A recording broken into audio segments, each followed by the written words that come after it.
দীর্ঘ বিরতির পর বাংলাদেশ ও পাকিস্তানের আকাশপথ খুলতে যাচ্ছে, আর এতে উভয় দেশই দেখছে নতুন সম্ভাবনার দ্বার।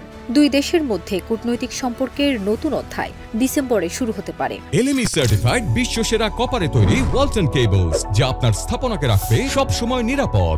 ঢাকা করাচি সরাসরি বিমান চলাচলের দুয়ার খুলতে যাচ্ছে। পাকিস্তানে বাংলাদেশের হাই কমিশনার ইকবাল হুসাইন খান জানিয়েছেন, সবকিছু ঠিকঠাক থাকলে রুটটি চালু করবে মাহান এয়ার, সপ্তাহে 3টি ফ্লাইট নিয়ে।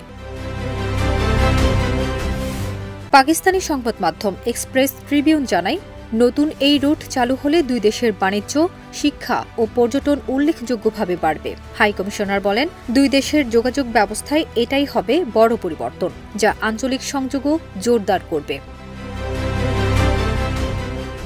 বাণিজ্য প্রসঙ্গে ইকবাল হুসাইন খান জানান, পাকিস্তান বাংলাদেশে চাল রপ্তানির সম্ভাবনা দেখছে, আর বাংলাদেশ পাকিস্তানে আনারস, গার্মেন্টস ও কৃষি পণ্য পাঠাতে পারে। এছাড়া শিগগিরই চালু হতে যাচ্ছে সরাসরি কার্গো শিপিং সার্ভিস, যা দুই দেশের পণ্য পরিবহন আরও দ্রুত ও সাশ্রয়ী করবে। বর্তমানে দুই দেশের বাণিজ্য $700 মিলিয়ন।